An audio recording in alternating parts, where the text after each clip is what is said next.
So welcome everybody. My name's Tanya Leach and I am a lecturer in education at the University of Southern Queensland. Some of you might know me. I was in Education Queensland for over 20 years and one of the STEM champions for the state.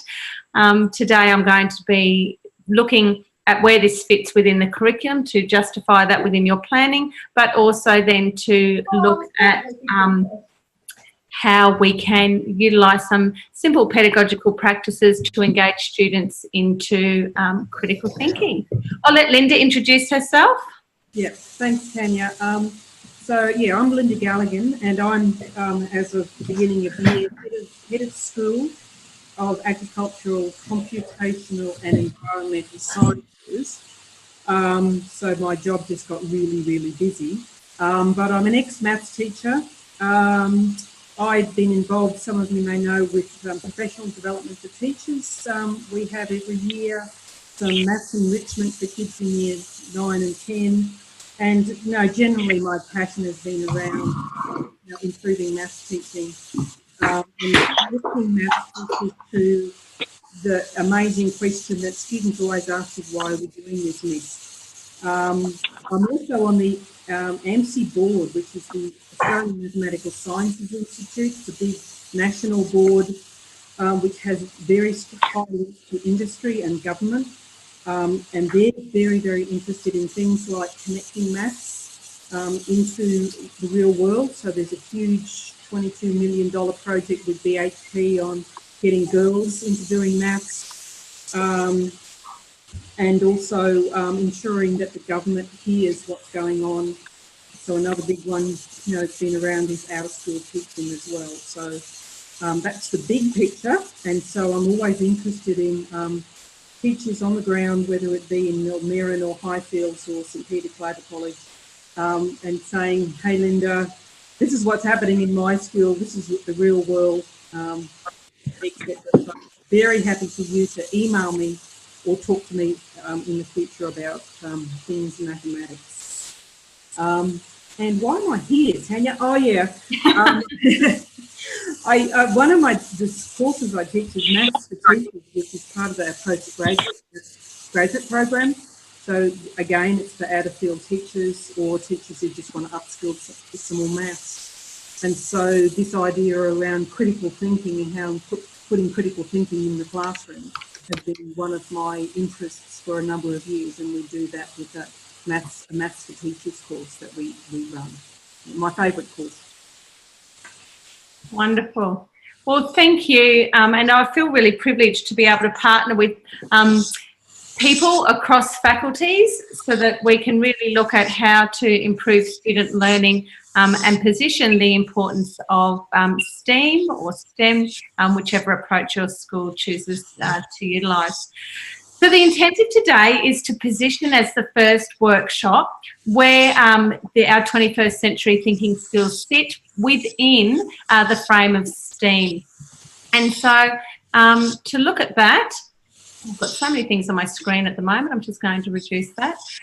We have and wanted to position a definition of STEAM for you so that you can just see how we are approaching this topic. So within today's session, we're going overview today is, as we said for the first one, we need to position STEAM as a context for learning and then also to reflect upon our understandings of critical thinking to ensure that we're on the same page. As we move through, we'll look at developing shared understandings of the role of critical thinking in maths as an underpinning of STEAM. And then in the subsequent workshops, you're going to be looking at STEAM as an integrated model. So we know that the Australian curriculum positions either model, a disciplinary approach or an interdisciplinary approach. And then we're going to explore two practical approaches to incorporate critical thinking into the classroom and identify critical thinking pedagogical opportunities in a STEAM context. So we'll do a bit of sharing at the end. So our definition of STEAM to the right is an educational approach that integrates science, technology, engineering, the arts and mathematics as access points for critical thinking, creativity collaboration and communication. In many definitions of STEAM learning, mathematics is often positioned as a foundational skill, but rightly so, as we've talked to all our colleagues, we could certainly split many of them to talk about how that could be a base learning area to integrate others.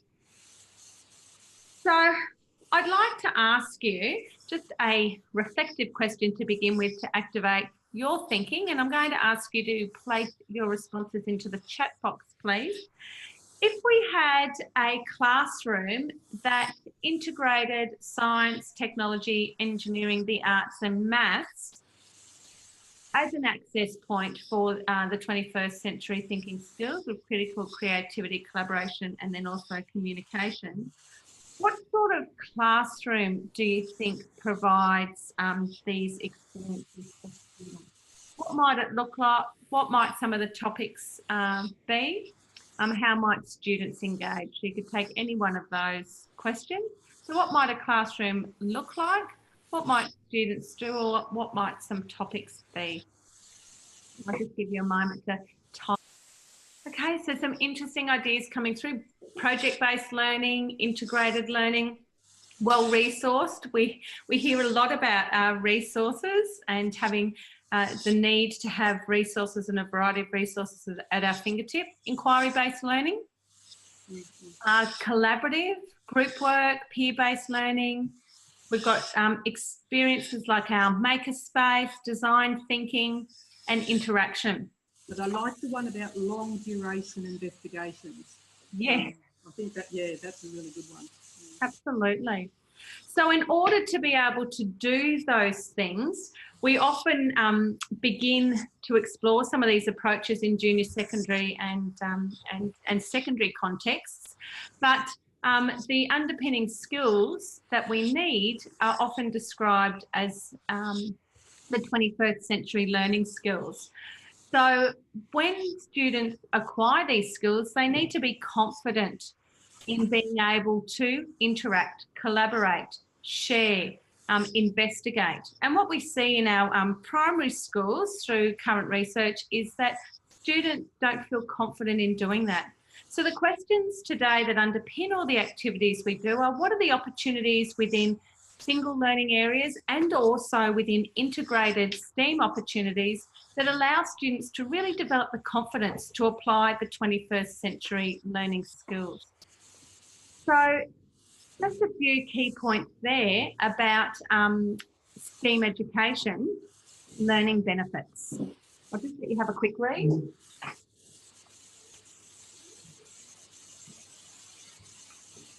And so often it's really lovely to hear what things are, but the challenge is actually how to do them and how to have students engaged in a positive manner. So we're going to start positioning then critical thinking as a 21st century skill to utilise within a STEAM context. So step one, individually reflect on your current understanding. So how would you define critical thinking? And what behaviours might you see in a person who is critically thinking? We're going to dive a little deeper into what you said in the first reflective question. So if someone's design thinking, are they critical thinking, and what does that actually look like? So write your responses in the chat box and I'll give you a minute and then we'll affirm and confirm your thinking. Great. So yes, using student-initiated ideas. So they're looking at the world around them, or they're looking at a stimulus and they're beginning to wonder, to ponder, to identify aspects to dive deeply in. They're asking questions. It's interesting, thinking laterally, using knowledge, I've blocked there, across areas of understanding and questioning, and looking from a variety of perspectives. So they are all certainly aspects of critical thinking. And metacognition is certainly very important. Talking about your thinking and sharing your thinking often develops deeper thinking and other ways or other pathways to investigate. One model that's really simple to understand is Paul's model. And he developed the picture on the left there, 4 conceptual sets of integrated systems of making meaning. So when you critically think, it's evident by seeing that your thinking is clear, accurate, knowledgeable, reflective, and also fair in deciding what to believe or do. And so around that, they often consider the circles around the outside. So questions that come up, or perhaps from stimulus, other questions, different points of view, and we certainly had people identify that before.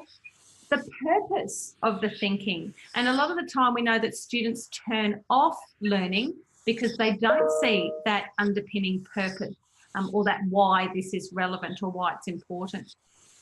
Throughout the experiences or throughout the questioning or inquiry, they reveal concepts and ideas, or they might have to find or affirm concepts or ideas. Within that, though, the critical thinking allows them to also look at assumptions within the way that materials might be presented, and then look at how also information might be biased or presented to reflect certain viewpoints. So they're really looking at that, again, multiple perspectives, but not only what is there, but what's not there. Once they have that, they then have some high-level skills in interpreting. So they have a range of tools they can use to unpack and to communicate their understandings. And as we said before, a lot of that is also through that dialectic classroom, or that conversation within the learning experience, as well as looking at the gaps and silences within the information that's there, so that they can make those connections and leap forward. Once they come up with this knowledge or this clear thinking, they then look at the implication and consequences of that, so that it's not just left out, but they look at how knowledge is used and moved forward. And that's particularly important when we look at applications in the real world, particularly around some of our science findings and how that could be used for good and for bad. So it's a really nice model to have a look at, and a nice way of capturing the various thinking that needs to occur. Now, when we look at those skills that sit around the outside, we can look at the underpinning literacies also of critical thinking, and how a lot of these are our higher order thinking. So there's multiple higher order thinking strategies that need to be acquired, and students need to be efficient and confident in, and then they need to be able to have structures to put that together. So inferring is important, gathering relevant information and being able to source that. While that's a low level in terms of identifying the main idea, actually sourcing where information needs to come from is important. Assumptions is a high level, and then looking at your implications as well as accuracy, where we're looking for the gaps and silences. But when we put that all together, we need to synthesise our thinking and have clarity, and synthesising is a multi-step thinking process. So really being cognizant that we can't just assume that students can critically think, but we need to acknowledge that there are some explicit skills that need to be taught to be able to critically think effectively. So within the Australian curriculum, critical thinking is positioned as one of the general capabilities there, and I'll give you links to Paul's work as well, and his model if you're interested in using that. And when we have a look at critical thinking, it's paired with creative thinking. And it has 4 key aspects, which you can see from that model. Paul's model certainly sits nicely within that. What I like about using those 2 models together is, for me, Paul's model is more explicit around the little elements that fit together, whereas the Australian curriculum tends to just put it together in a succinct way. So, as we positioned before, critical and creative thinking, and we're focusing on the critical thinking aspect, sits within the general capabilities and is meant to be embedded across different learning areas. We're going to have a look at what actual critical thinking looks within each of the areas of science, technology, the arts and mathematics, so that then we can pull out the common aspects to have a look at, well, if we're going to put them together into STEAM, what are the threads that actually align to each of those curricular intents as well. So what we're going to do is I'm positioning the activity. In subsequent slides, we've got the critical thinking skills for each learning area that I've taken from the Australian Curriculum website. And if you either do a Google search or if you go to the Australian Curriculum website and look at the general capabilities, you'll see that you can do a search around critical and creative thinking. And on that fourth menu or fifth menu bar there, you can see critical and creative thinking in the learning areas. So if you're looking to promote this type of thinking in independent learning areas as well as incorporate it into STEAM opportunities, then this is a great resource for other colleagues to make links to. And often it's about them saying, oh, well, actually, I already do this, but I just didn't name it as critical thinking. So as we move through each of these, I'm going to ask you to look at what you think are the key aspects, and we're going to annotate and collect our group thoughts. So in order to be able to do that, you need to know how to annotate. So at the top of your screen, if you hover, a little menu bar like the one you see in that screenshot should come up, where you've got mute, stop video, and then you come across to annotate. If you click on annotate, and a subsequent menu will come up. Hopefully I've got that one. Yeah. And you can pick to use a text to draw, and that's what I want you to use, either the text box, and we've got people doing that now, so thank you for that. All right, so we're going to move into the activity. Testing, we've got people testing. Very good. And I'll just stop that and click forward. Oh, there was a subsequent one. Okay, so here's the first one. Now this is science. So on the left, you've got the cut and paste from the website. And what I'd like you to do is, I'd like you to read and just pull out either the key verbs, or you might want to summarise. What do you think critical thinking, the key aspects of critical thinking in science are, or what might they look like? So on the orange part, I want you to annotate and type your ideas, please.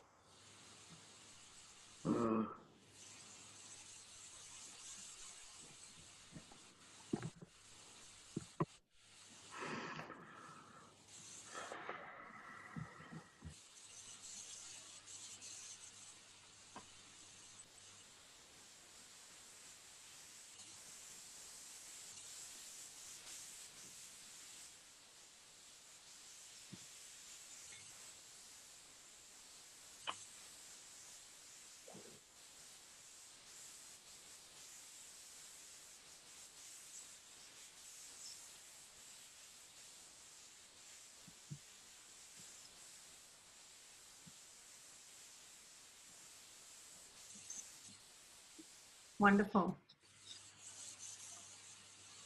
So there we've got some really lovely verbs that I'm just going to take a screenshot of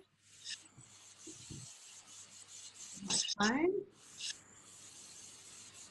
We're going to come back to that. Okay, so we've got evaluation. We've got that coming up a few times, so that's certainly a key one. I'm just going to note that down. Actually, Linda, can I get you to jot down the common ones into the chat box so we can come back to it, please, for science? Yeah. So active inquiry, reflection, questions.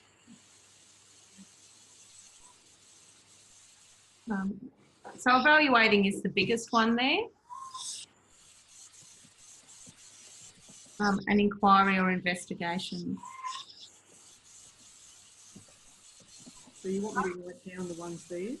Yes, please. Yeah, not all. You don't need to write down all of them, but particularly evaluating, investigation, questioning. I can just take a screenshot. That's right. Thanks. Okay. So they're the ones for science. Now we're going to have a look and see what's in technology. So same task, and we're going to pull out then the common red. So annotate again. What are the critical parts for critical parts of critical thinking in technologies?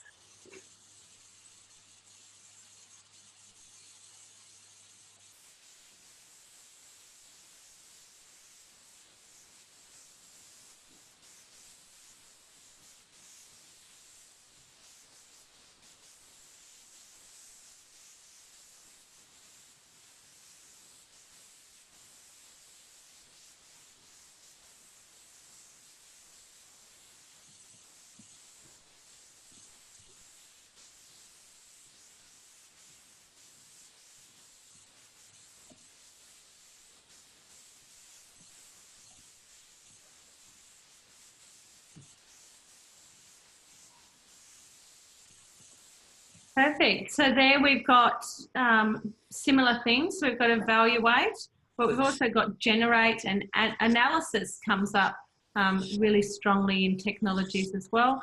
Another nice one there is the exploring or imagine, as someone said there as well, which is also really important. So exploring or experimenting.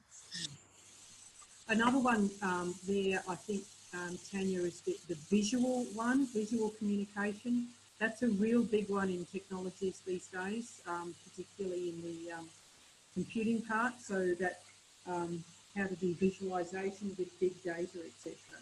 Absolutely. Okay. Perfect.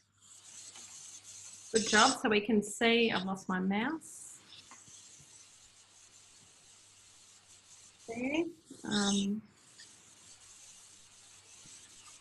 Okay, so let's move. Sorry, I just can't see my mouse. For me. I can't move forward.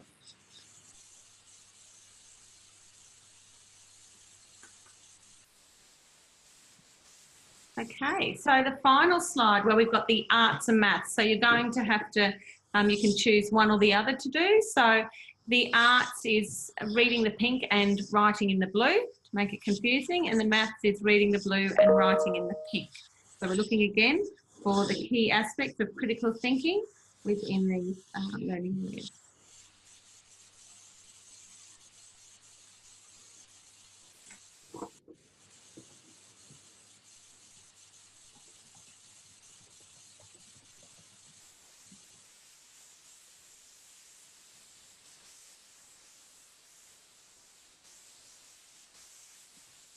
Oops, sorry, go back.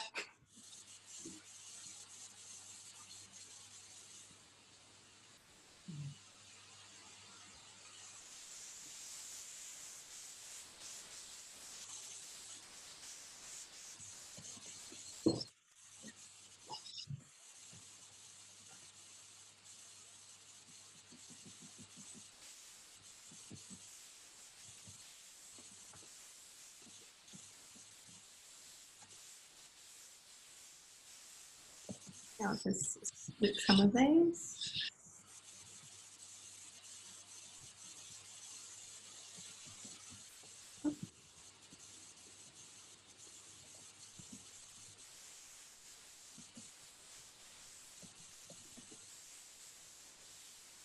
Okay, so I'll take another picture there.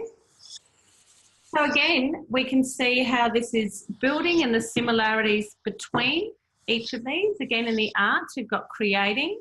A lot more about how they're going to communicate, but questioning and evaluation is there The other unique part around the arts is they explicitly talk about bias. In the other ones, it's probably more implicit when we're looking at exploring and options there, but it's explicit within the arts. When we look at the maths, we're evaluating again and looking for alternatives or other perspectives. So in technology, we certainly do that. We look at possibilities and problems. And there's also some different ways of communicating in mathematics with diagrams as well. And there's also justification, which is implicit in others but explicit in mathematics. So when we have a look at where that's at within the curriculum, we can see that if we are addressing each of our learning areas as students move through schooling, critical thinking is embedded within each of the learning areas. Sometimes it's just about being explicit about that. So saying, oh, you know, when you're analysing, you are thinking critically. And so when we do that, students become confident, because sometimes when students have to share their thinking, or if they're thinking critically, they think that's really hard, and that's for the smart kids. So we want to dispel those myths by ensuring that everybody can engage at their level and within learning areas that they're really comfortable in. Students often associate critical thinking with the math science classes, so that's where incorporating particularly technologies and the arts can help them develop that confidence that they can then transfer into the other learning areas or into an integrated STEAM opportunity. So a great resource for you to use is the Critical and Creative Thinking Learning Continuum from the Australian Curriculum website. And that helps you look at the, I guess, how posing questions is developed and nested throughout the years, often broken down into levels, as you can see from Foundation Year 2, 4, 6, 8 and 10. So we can look in the prep that it's factual, and, you know, they're looking at questions related to what they want to explore. So that certainly sits very well across all learning areas in prep.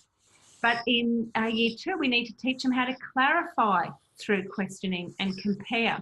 So you can see how this is nested, and where perhaps if you are teaching Year 10 students and they don't necessarily have the skills, you can back map and go, okay, well, I need to teach clarification questions, or I need to teach them how to probe, or how to look for assumptions. So it gives you clarity around some of the skills that you might need to teach if students are struggling to demonstrate them, and that's the barrier to their learning. You know, sometimes we like to let their learning evolve in STEAM integrated contexts and not have too much explicit teaching, which is totally fine. But if students don't have those base skills, then sometimes the engagement in that learning or their ability to demonstrate it is inhibited. So why is critical thinking imperative? Now, we're just going to quickly review this through a maths perspective, and then we're going to look at some of the really simple pedagogies which you may already use, but it'll highlight the simplicity of implementing them to encourage students to critically think. So within mathematics, and we looked at the aims of mathematics, there are some key ideas that underpin how students demonstrate their learning. So in order to be a mathematician, students need to understand, problem solve, reason, but they also need to be fluent in accessing their knowledge and applying it to familiar and unfamiliar situations. And there's a summary of those key ideas of mathematics. So often when mathematics, the curriculum was first implemented across Australia, the proficiency strands weren't positioned at the forefront. So those verbs of mathematics, which we can now see aligned to critical thinking, were often missed. And so in the classroom, students were demonstrating recall of knowledge and recall of facts. Their fluency and problem solving, or transfer of problem solving into unfamiliar situations, was often limited. So when Peter Sullivan, the writer of the Australian Curriculum Maths, did an Australian review on what was happening, what he found was that the understanding of the curriculum and the skills that sat beneath each of the curriculum was limited because of a range of reasons. The implementation of the curriculum was very quick. In Queensland state education, units where the thinking and the unpacking of those underlying skills were already given to teachers, so teachers tended to access the materials at the lesson plan. So we didn't necessarily have the deep knowledge of how students need to demonstrate their learning, and this, of course, is focused in mathematics, but it happened across a lot of learning areas. And this was actually Australia-wide.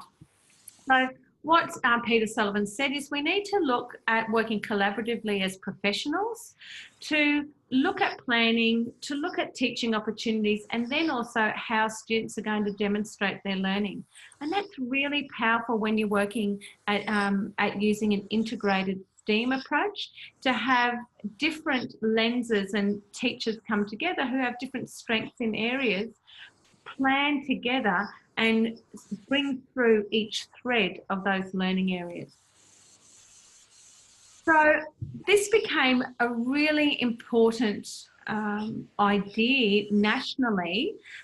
So when Peter Sullivan reviewed the Australian curriculum, because at the same time the government was putting a focus on a lot of adult numeracy and literacy data.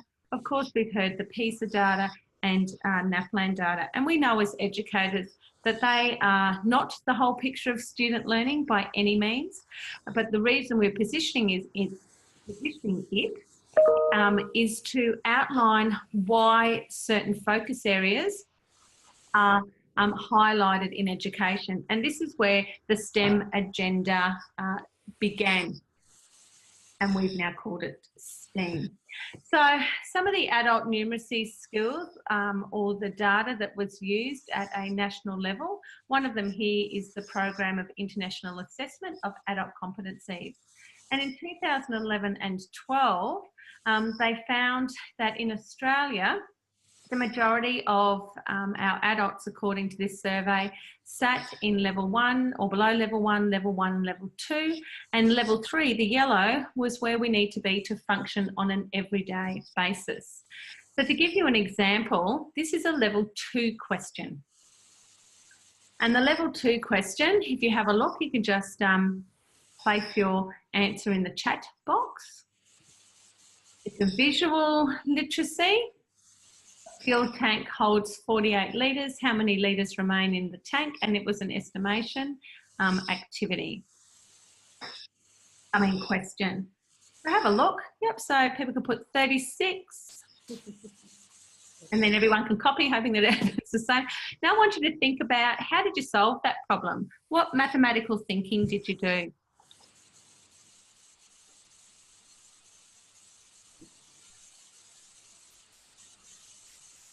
Yep, fractions, halving, 48 divided by 2, half again. Yep, fractions.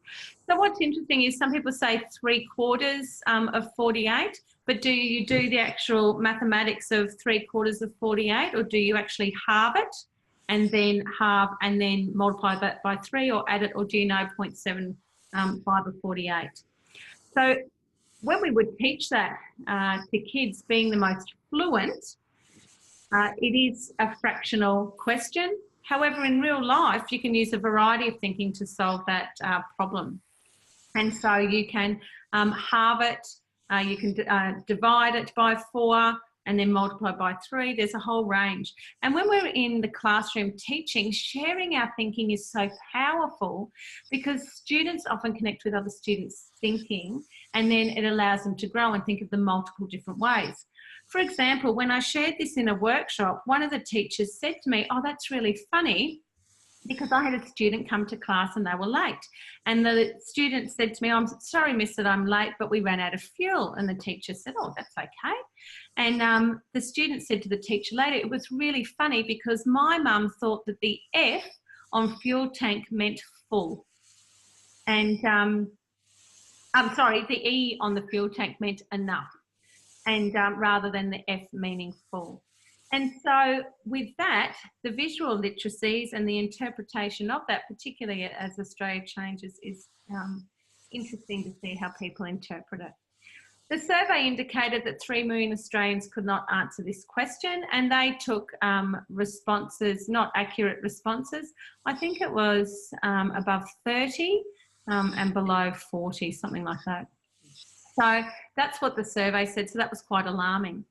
When we then look at PISA, and we know we've got other data, and we know that this is just an indicator, but when we look at our numeracy skills, Australia is one of only 4 that has been in constant decline, okay, out of all the countries. But the thing that really affects me as a mother of 4 was that we ranked 4th out of 65 for the largest increase in maths anxiety. So our results are going down and our kids are becoming anxious. So we started to have to look at why. What is going on?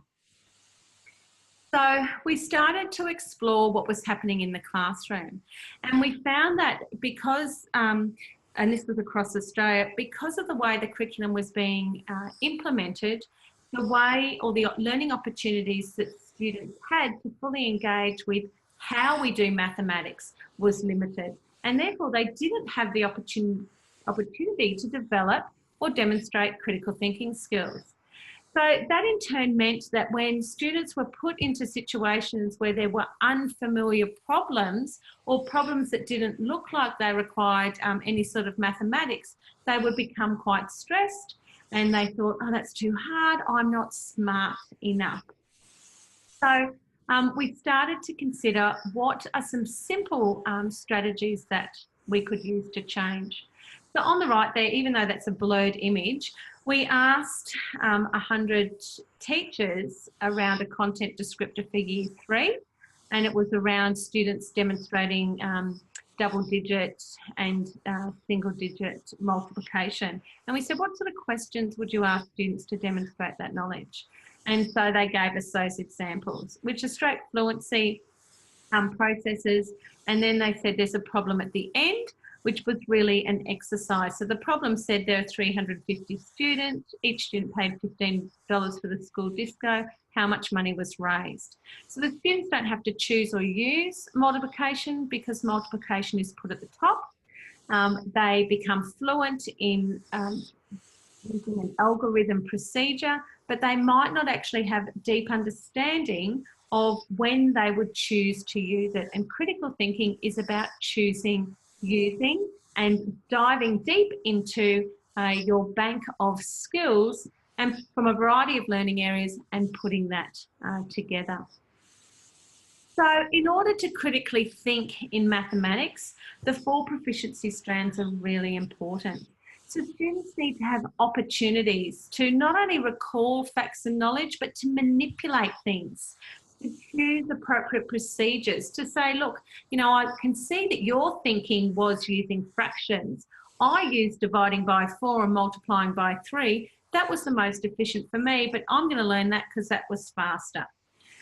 When they start to share their thinking and unpack why and know that it's okay, that there's a variety of thinking, but some is more efficient, they can then move towards demonstrating that. So then we move away from single or finger counting under the table in grade 6, 7, 8 and 9. Once they're confident, they then adapt and transfer concepts, and this is that critical thinking, and this is where we would look for that in STEAM integrated opportunities. But if they don't have understanding, they're unable to transfer the concepts because they're only comfortable in familiar learnt procedures or contexts because they don't know why they would ever choose to use it or why it would work. The reasoning part is the metacognition and the talking about their learning, and then they need to do that through problem solving, which is then applying into simple familiar, simple unfamiliar, complex familiar, complex unfamiliar contexts. They also need to see examples and non-examples. But Amber, I've read there I spend 2 to 3 weeks on a topic and I run out of time each term. So we're going to look at some pedagogies that can just be integrated into each concept of mathematics. Okay. So when we actually look at that same question we asked teachers around how could students demonstrate their knowledge, Linda Anderson also unpacked the Australian curriculum, and she wrote into the New South Wales curriculum that you can just Google. And on there, they have a whole range of opportunities that students can use to demonstrate knowledge. So not only the two boxes there around procedures or algorithms, but they can use digital technologies. They can use appropriate operations when solving in real life situations. So they choose multiplication.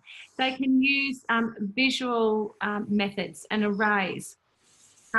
They can use area models. They can use a whole range of different techniques, not just algorithm, which is what we tend to focus on. So we need to encourage that. So when we actually encourage students to express themselves in a variety of ways, we can then demonstrate the proficiencies. So let's have a go and just very quickly experience that thinking. So here are the digits. I should have said digits instead of numbers. 4, 2, 6 and 7.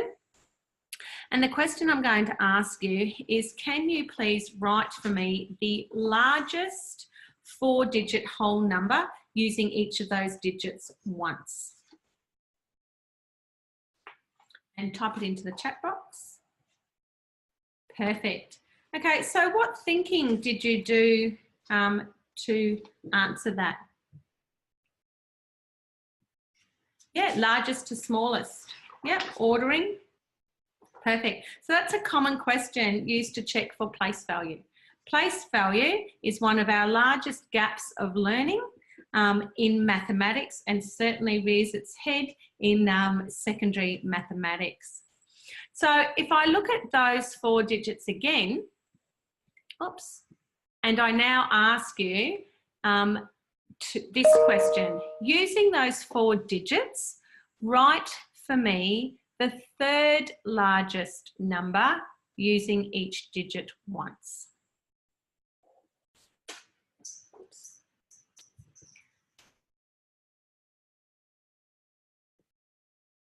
Okay, so you don't have to do it. You don't have to write.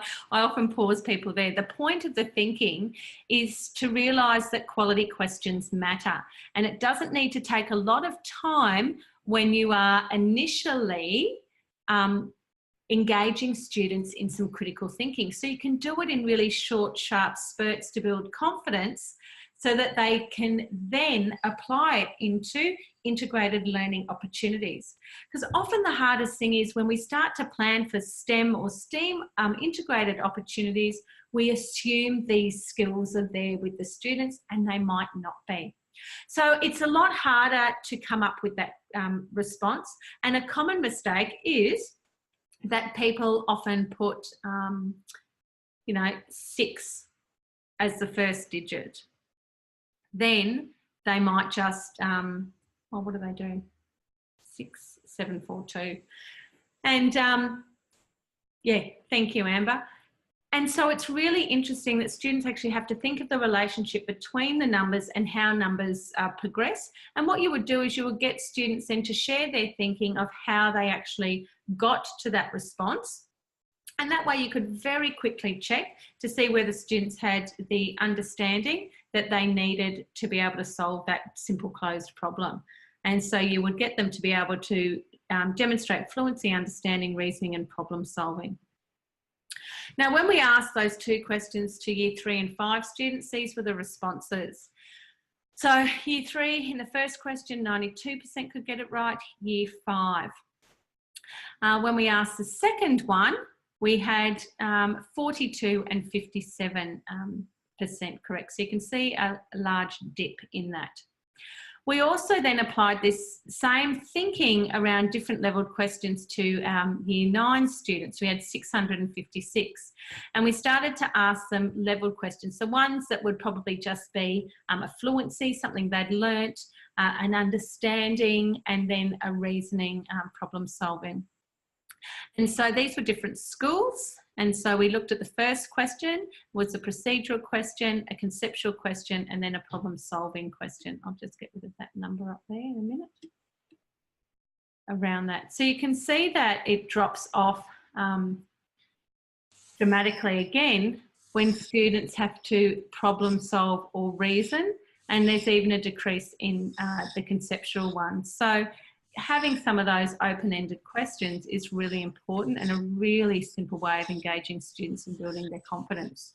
Tanya, can I interrupt? This is a teaching moment here. I'm just looking at what people are writing, and I looked at someone putting 6742, and I went, oh, that's interesting.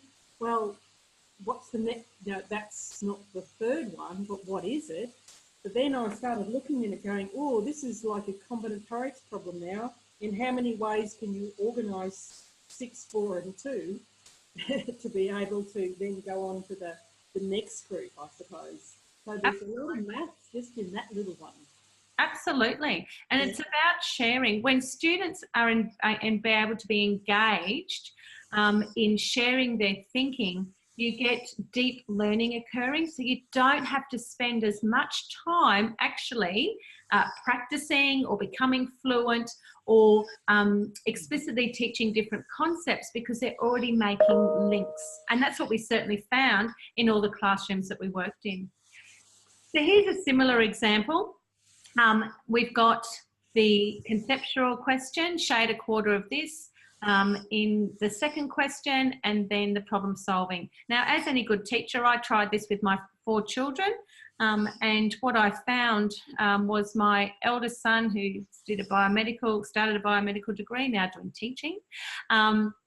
He came out really quickly and could do all of them. My boy in grade 6, he came out, took a little bit longer, but that third question there, he had a number line and from 0 to 1, and he divided it up and used the diagram to justify that. But my daughter, who was in grade 9, straight A student, I left her, I forgot about her, I was cooking dinner. And when I went back to her, she was crying. And I said to her, what's the matter? And she said, I can do the first question, but I can't do the second, all of the second or the third question. And she was in grade 9, straight A student, went on to do Maths B and C in senior. But what it was she had been fluent in getting the right answer, and she had learnt nearly every possible combination of any question she could be asked for a test. But what she missed was the opportunity to share her thinking. She wasn't a risk taker. She was frightened of talking in her classroom, and critical thinking wasn't her strength.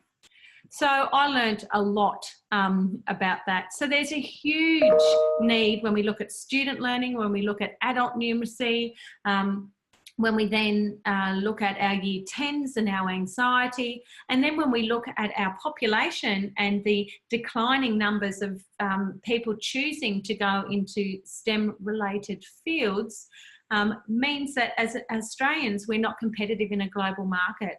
So the whole STEAM agenda is all about instilling confidence and that love of learning through really engaging contexts that can begin by looking at your individual learning areas and little opportunities to implement, I guess, short, sharp, first of all, opportunities to practice your critical thinking, develop risk-taking, and make the connections across concepts.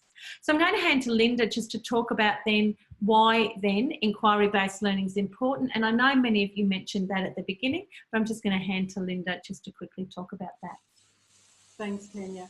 And by all means, keep typing away, and Tanya will answer them, even if it's off topic a little bit, but I'm happy with that.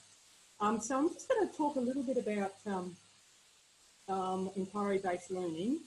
And you probably know all about it already because I saw some of the words earlier. But this is it's just from a book on teaching secondary maths, and Judy Anderson wrote a lovely chapter in that on inquiry-based learning.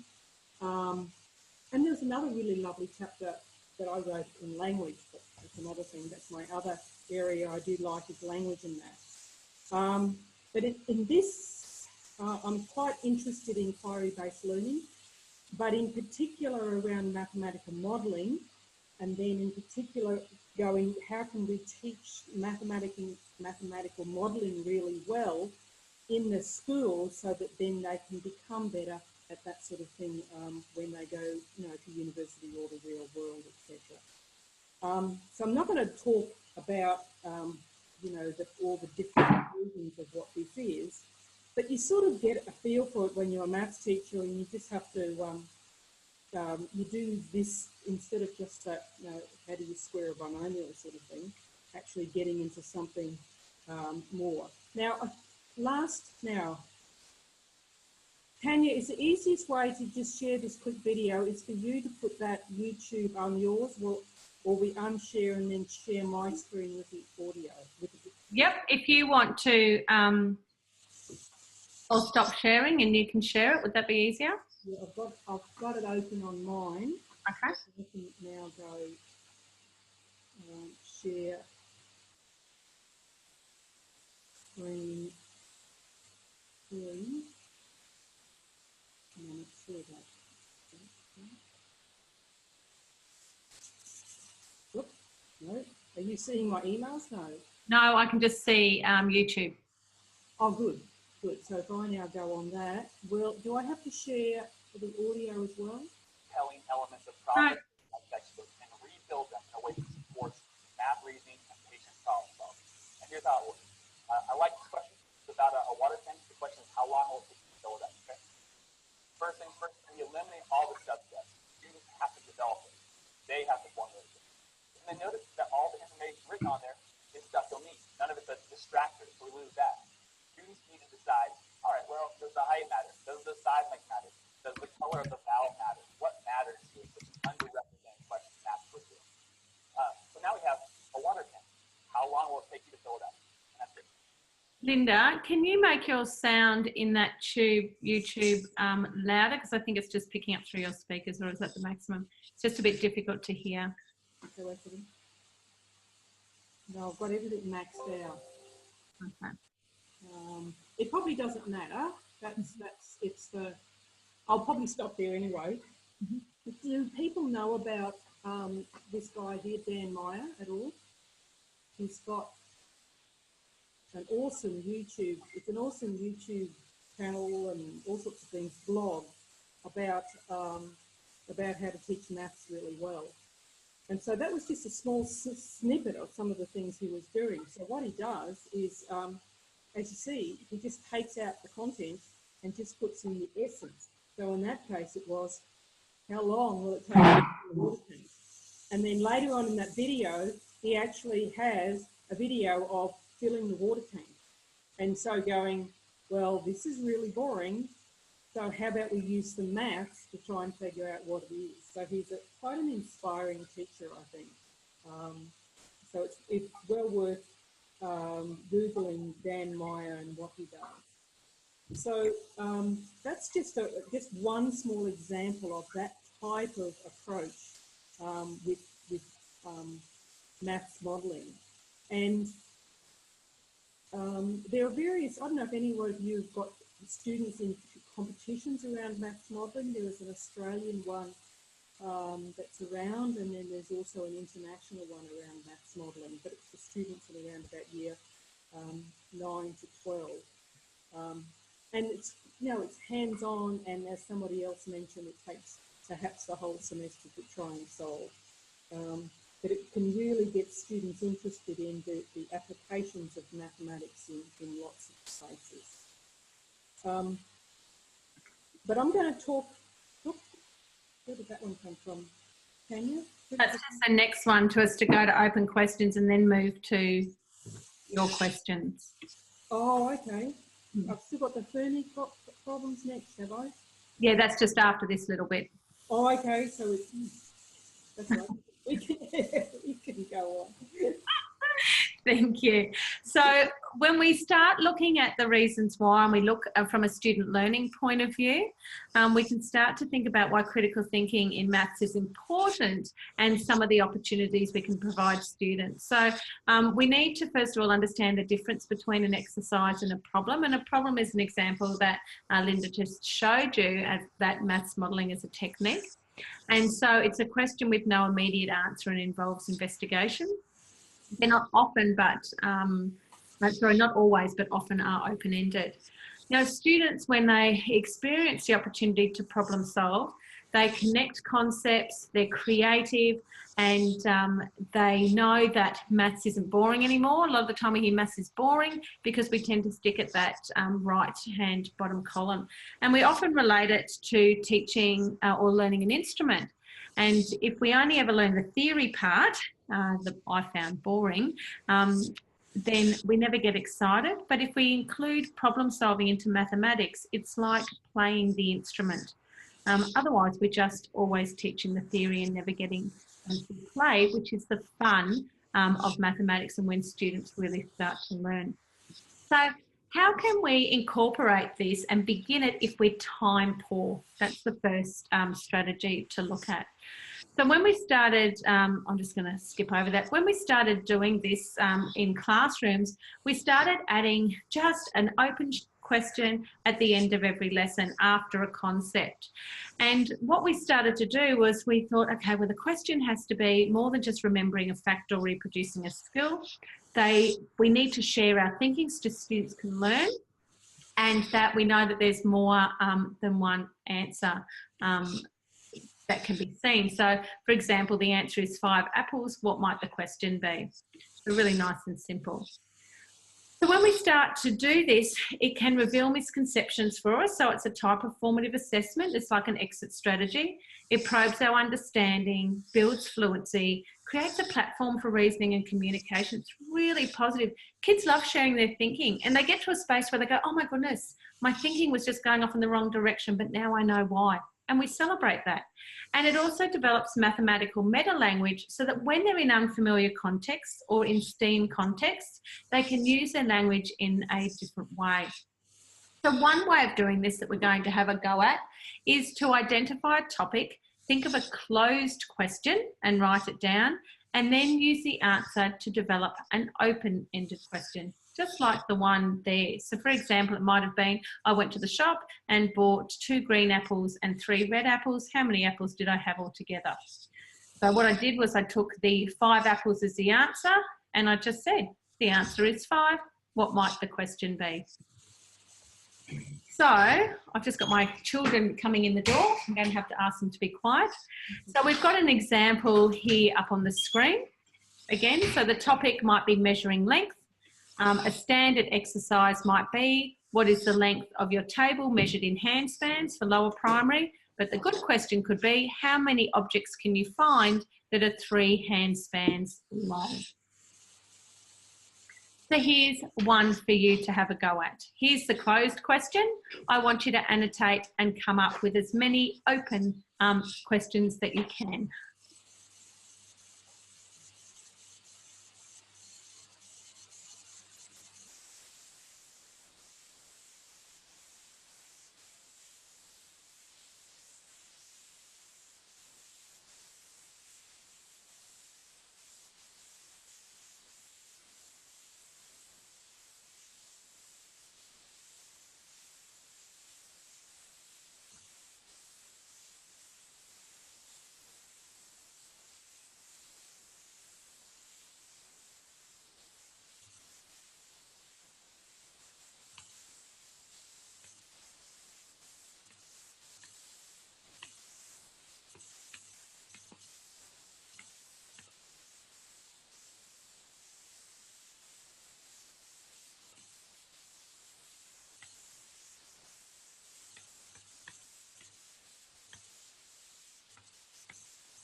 Great. I like the one was a twin. How does that change the answer? And the other one that just disappeared. You could have there are 5 children in the family. Average age is 9. How old might the children be? So lots and lots of different ways of doing it. The point of this is that sometimes we think that incorporating this into a lesson is complex, and we want you to know that it's really simple. You grab a closed question that you might have used during the lesson, and you just turn it into an open question by using the answer. Another quick strategy to use here is that the topic could be a shape. The answer is a square. What might an open-ended question be?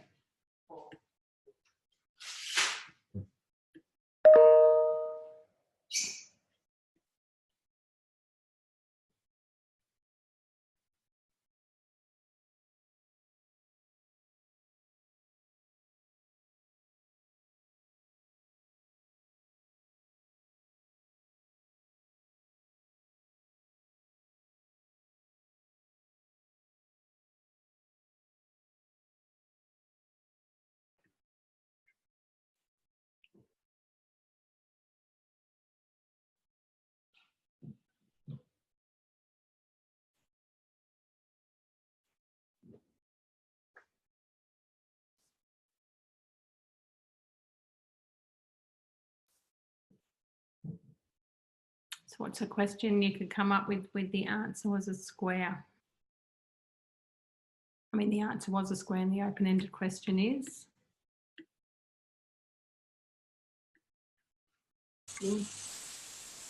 Perfect. Describe a shape that may have straight sides. What shapes have diagonals that are equal? If I'm halved, I become a triangle. Yeah, something about parts. Lovely.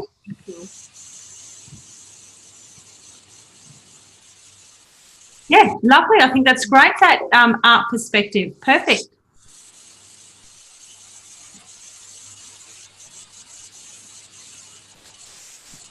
So the idea is that when we ask these questions, we give students an opportunity to think. Sometimes they do it in pairs, sometimes they do it in groups, particularly if you don't have students confident.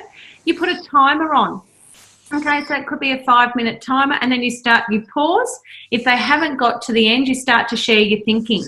And so someone started thinking this way, some groups started this way. Great, I'm going to put the timer back on for 2 minutes. Let's see how we get, how far we get. Knowing that the beauty of this is because there's so many different ways of thinking and engaging in it, students start to get really excited and it becomes the best part of their lesson. I've seen teachers who have an open-ended question box, and so when students come in, they grab an open-ended question and they work with a partner. And that's how they settle down, and that's their first activity that they do, and then they share their thinking. Now, of course, the teacher has organised them so that they're all addressing the same topic, or they've addressed previous topics and they add it. They also have a fast finishes section where students create open-ended questions for other students, and they have competitions on how many ways or how many solutions they can find, and they just publish it on butcher's paper. So they really start to think about how they can engage in not only responding to, but then coming back and justifying, thinking about the different perspectives and valuing different perspectives, and then thinking about fluency and moving forward. So it's a really simple way of building that confidence so that when they come to an unfamiliar opportunity, they've got confidence in being able to think critically. So with that, I'm going to hand over to Linda to talk to you now about a second way of engaging students in critical thinking. Thanks, Tanya. Has anyone heard of Fermi problems before? Yeah, perhaps not then, so that's good. So what it is just, and here's the definition, any reasonably educated person can solve the problems by, just writing on the back of an envelope and making a quick estimate. So one of the classic ones is, you know, how many dentists in a particular town? How many dentists do you need? And so, like, you wouldn't be able to solve that straight away, but you'd go, what are the pieces of information I need? So have a think about that now. And it might not be Toowoomba, it could be Millmerran or Ipswich or whatever. So what are a couple of the things that information that you might need to be able to help you answer that question? How many dentists are needed in Toowoomba? So if you just type out a couple of questions, that statements that you might need.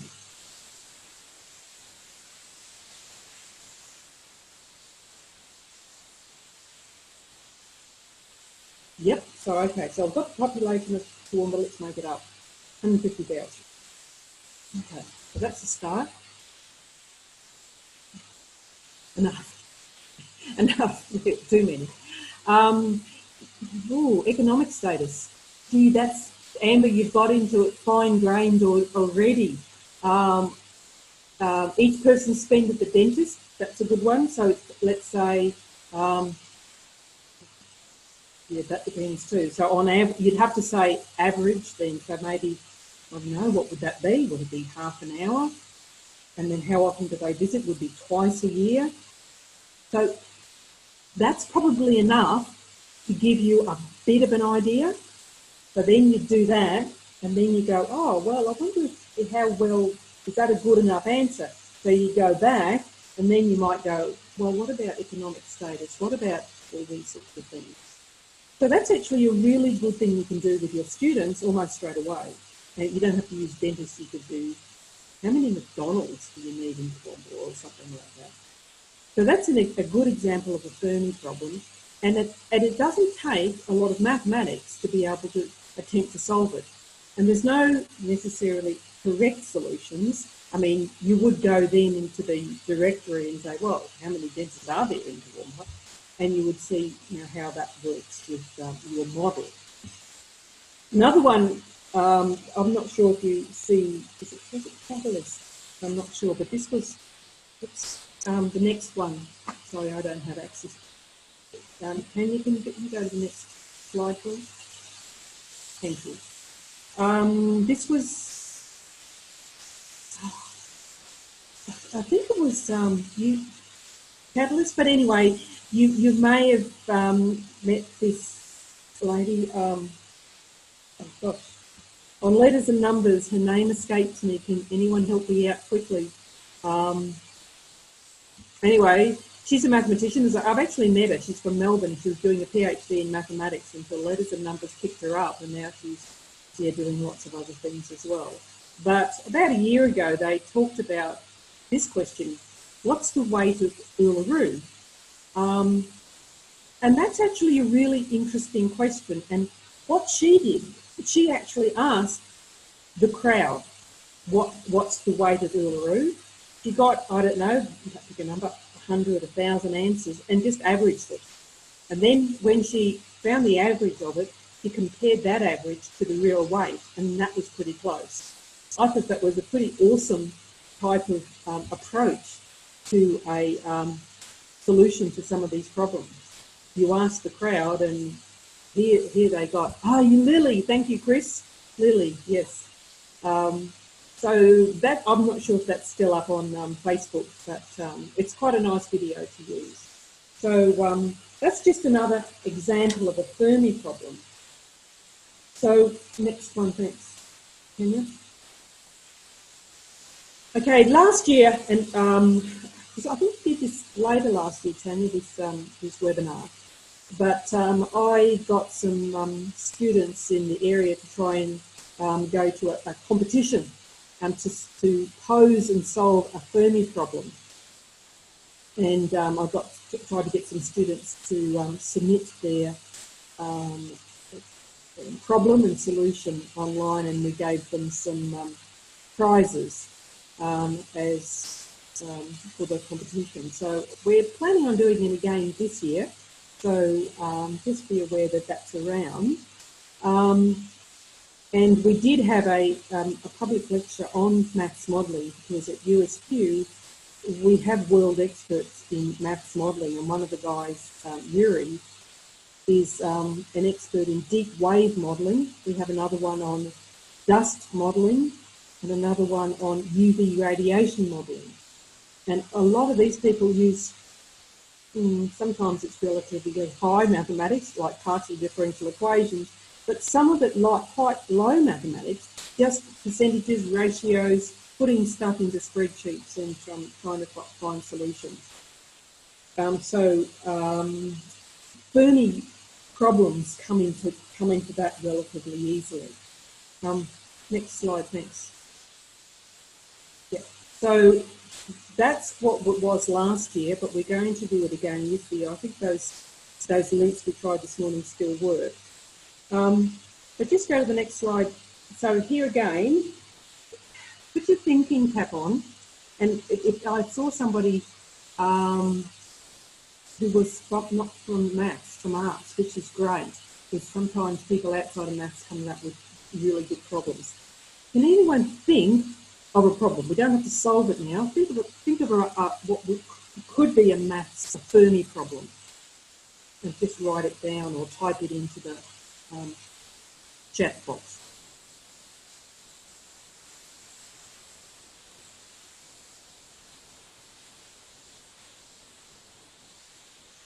Yes. Yes. How many apples at school today? How much water? We did a problem a couple of years ago with my year 9s and 10s is how long will it take for detention basins to fill up in Toowoomba in a flood? And it was, I think the answer was 3 minutes.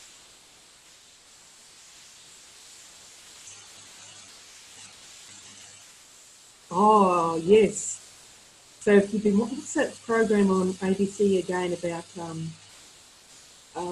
the chaser guy who was doing that at the school? How much litter do we contribute? Yes. Yes, war on waste, that's what it was. In another one we did at Springfield a couple of years ago, one of the pre-service teachers did one on how long will it take to fill the dump at Springfield, and then what do you do about it? Whoa. Yeah, I haven't seen that one before, fabric for our school uniforms. Oh, sugar in our lunch boxes, yay. Excellent. Oh, look, we've already got, here you go. Now you put it to your students and then submit it as a Fermi problem when the Fermi competition opens, and there you go, your chance to win something. Amber, you know the answer already. Yeah. Excellent. So we're getting, Tanya, I know it was 5:30 we're finishing, aren't we?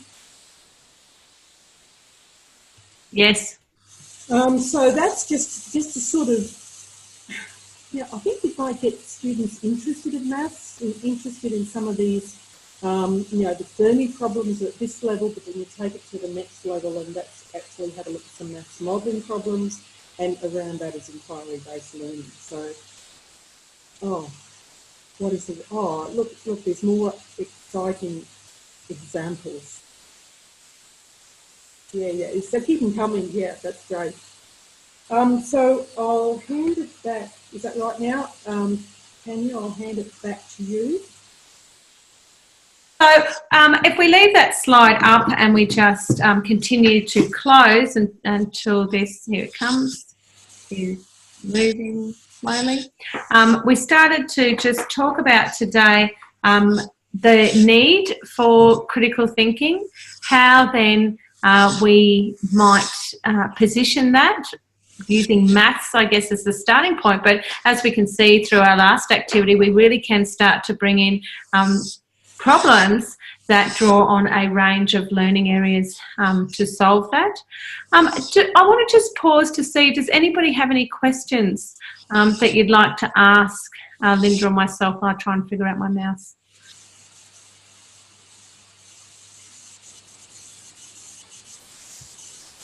Thanks, Elise, for that. Okay, so as I said, this session is recorded, and what we looked at today was positioning STEAM as a context, but taking a step back first of all and looking at critical thinking in the curriculum and then through a mathematical lens. As we know, students of today and adults of today can access and process information at a rapid rate, and so to think critically they need to be able to conceptualise, as we said, apply, analyse, synthesise, evaluate a range of information as well. And so one of the challenges is students' confidence in engaging and in learning, and actually how to do that in a confident way. So talking about this and creating that safe space for that learning is really, really important, particularly when we disagree with people's thinking. Often we don't teach students how to do that. So it's a really important aspect of critical thinking through STEAM. And so with that, I still cannot work my mouse. I don't know why, but we'd like to say thank you for your participation today, and know that next week it's exciting because you're looking at an opportunity where you integrate arts and maths and science together through an activity. So thank you, everybody. Linda, did you want to add anything while we close? Yeah, just again, feedback. To make these more relevant. Are they what you want? What other things do you want? Because we're always wanting to improve as well. So just sort of feedback on where to go from here. So we've got the rest of the ones in this series of webinars, but other spaces we can support you, particularly in the region. So. Absolutely. And I know that Ange, who coordinated this, will put a survey out at the end of the series, and we're always looking to cater for your needs in the field as well. So any feedback is welcomed. Yes. And if anyone wants sort of anything to do with how to connect mathematics or science or any of the STEM, then we've got so many people who connect it all the time, so that then your students will never say, why are we doing this? That's right. Wonderful. Thank you very much, everyone.